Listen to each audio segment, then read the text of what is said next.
फिर से आपका स्वागत है रीड बुक क्लब में। अगर आप चैनल पे नए हैं तो चैनल को सब्सक्राइब कर दीजिए, लाइक कर दीजिए और शेयर कर दीजिए। हेलो हाय दोस्तों, चलिए शुरू करते हैं आज के दिन एक और ही बेहतरीन ऑडियो बुक समरी के साथ, जिस बुक का नाम है गोल। इस ऑडियो बुक समरी को दोस्तों हम चैप्टर बाय चैप्टर सुनेंगे। चैप्टर 1। आप एक कबूतर को उसके बसेरे से बाहर निकाल कर एक पिंजरे में रखते हैं। उस पिंजरे पे कंबल ढक कर एक बक्से में पैक कर देते हैं और फिर उस बक्से को एक बंद ट्रक में रख देते हैं। आप किसी भी दिशा में 1000 मील चले जाएं और इसके बाद ट्रक खोले, बक्सा बाहर निकाले, कंबल हटाएं और कबूतर को पिंजरे से बाहर निकाल दें। वह फौरन हवा में उड़ जाएगा और फिर बिना किसी गलती के 1000 मील दूर स्थित अपने बसेरे की तरफ चल देगा। दुनिया की किसी भी अन्य प्राणी के पास यह अविश्वसनीय साइबरनेटिक लक्ष्य केंद्रित नहीं होता है सिवाय इंसान के। जब आपका लक्ष्य बिल्कुल स्पष्ट होता है तो आपको ये पता करने की भी जरूरत नहीं है कि यह कहाँ है या इसे कैसे हासिल करना है। आप ठीक ठीक क्या पाना चाहते हैं, बस इतना फैसला भर कर लेने से ही आप बिना किसी गलती के अपने लक्ष्य की ओर बढ़ने लगेंगे और आपका लक्ष्य बिना किसी गलती के आपकी ओर बढ़ने लगेगा। बिल्कुल सही समय और जगह पर आप और आपका लक्ष्य एक दूसरे से मिल जाएंगे। कल्पना करें कि आप किसी बड़े शहर में खड़े हैं और आपसे उस शहर में किसी खास घर या ऑफिस तक गाड़ी से पहुंचने को कहा जाता है, लेकिन यह शर्त है कि सड़क पर कोई साइन बोर्ड नहीं है और आपके पास शहर का मैप भी नहीं है। आपको क्या लगता है कि मैप और साइन बोर्ड के बिना आपको शहर में उस मकान या ऑफिस को खोजने में कितना समय लगेगा? शायद पूरी जिंदगी लग सकती है। और दुखद बात यह है कि ज्यादातर लोग अपनी जिंदगी इसी तरह जीते हैं। चैप्टर 2।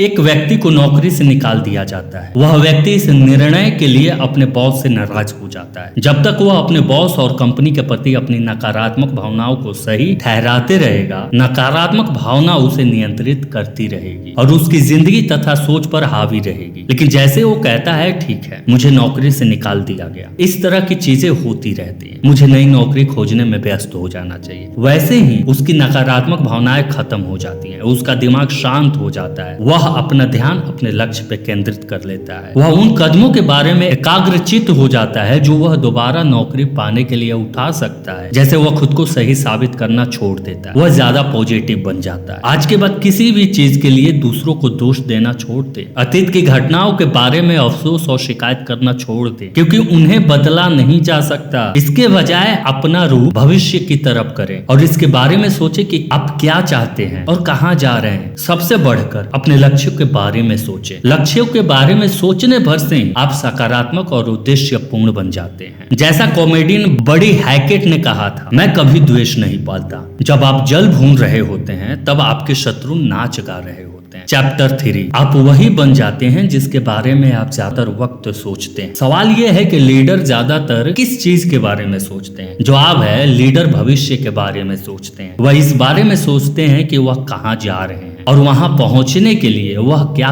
कर सकते हैं। चार्ल्स गालफील्ड ने एक स्टडीज किया जिसमें उन्होंने एक दिलचस्प खोज की। उन्होंने ऐसे लोगों का विश्लेषण किया जिन्होंने कई सालों तक अपने काम में सिर्फ औसत परिणामों को हासिल करने के बाद अचानक बड़ी सफलता हासिल कर ली। उन्होंने पाया कि उनमें हर एक ने ब्लू स्काई थिंकिंग का इस्तेमाल किया था। ब्लू स्काई थिंकिंग में आप कल्पना करते हैं जिस तरह आप साफ नीले आसमान को देख सकते हैं जिसकी कोई सीमा नहीं है, उसी तरह आपके लिए भी कोई सीमा नहीं है। तो आप कई साल आगे पहुंच जाते हैं और कल्पना करते हैं कि आपकी जिंदगी हर दृष्टि से आदर्श बन चुकी है। फिर आप पलट कर देखते हैं कि आज आप कहाँ हैं और खुद से ये सवाल पूछते हैं, मेरे आदर्श भविष्य को गढ़ने के लिए मैंने क्या क्या किया होगा। फिर आप अपने दिमाग में वर्तमान तक लौटते हैं और पूछते हैं, इस पल के बाद मुझे क्या करना होगा ताकि मैं भविष्य में किसी समय अपने सारे लक्ष्य हासिल कर सकूं। चैप्टर 4। बड़े होते वक्त कई लोगों को मुश्किल अनुभव हुए थे। वे मुश्किल दौड़ में फंस गए और गलत संगत में पड़ गए। उनका व्यवहार गैर कानूनी और बुरा था। कुछ को तो उनके अपराधों के लिए जेल की सजा भी सुनाई गई। लेकिन जिंदगी में एक निश्चित मोड़ पे उन्होंने खुद को बदलने का फैसला कर लिया। उन्होंने गंभीरता से सोचा कि वे भविष्य में कैसा इंसान बनना चाहते हैं। वे जिन जीवन मूल्यों के अनुसार जीते थे उन्हें बदलकर उन्होंने अपनी जिंदगी बदलने का फैसला कर लिया। इस निर्णय पे अडिग रहकर उन्होंने अपनी जिंदगी बदल ली और जो दूसरों ने किया वह आप भी कर सकते हैं। याद रखें, इससे कोई फर्क नहीं पड़ता कि आप कहां से आ रहे हैं। हैं। असल फर्क तो इससे पड़ता है कि आप जा कहाँ रहे हैं। चैप्टर 5, अगर आप जिंदगी में सिर्फ एक चीज कर सकें तो वह क्या हो। याद रखें, आप किसी ऐसे टारगेट पे निशाना नहीं लगा सकते जिसे आप देख ही नहीं सकते हो। कल्पना करें कि आप कंप्लीट मेडिकल चेकअप के लिए किसी डॉक्टर के पास जाते हैं। कुछ दिन बाद आपका डॉक्टर आपको बुलाकर कहता है, मेरे पास आपके लिए अच्छी खबर है और बुरी खबर भी। अच्छी खबर यह है कि अगले 6 महीनों तक आप बहुत ही स्वस्थ जीवन जिएंगे। बुरी खबर यह है कि 6 महीने बाद आप एक असाध्य रोग से मर जाएंगे। अगर आपको आज पता चले कि जीने के लिए आपके पास सिर्फ 6 महीने ही बचे हैं, तो आप ये आखिरी 6 महीने कैसे गुजारेंगे? आप ये समय किसके साथ बिताएंगे, कहाँ जाएंगे, आप कौन सा काम पूरा करने की कोशिश करेंगे? ये सवाल पूछने पे आपके दिमाग में जो भी सबसे ऊपर आता है वह आपके सच्चे जीवन मूल्यों का प्रतिबिंब होगा। Chicken soup for the soul series के सह लेखक मार्क विक्टर हैसन की सलाह है कि आप कागज पे कम से कम 100 लक्ष्यों को लिखें जिन्हें आप अपने जीवन काल में हासिल करना चाहते हैं। फिर ये कल्पना करें कि इन लक्ष्यों को हासिल करने के लिए आपके पास समय, पैसा और संसाधन मौजूद है। इसके बाद एक आश्चर्यजनक चीज होगी। 100 सपनों की सूची बनाने के 30 दिन के भीतर ही आपकी जिंदगी में उल्लेखनीय घटनाएं होने लगेंगी।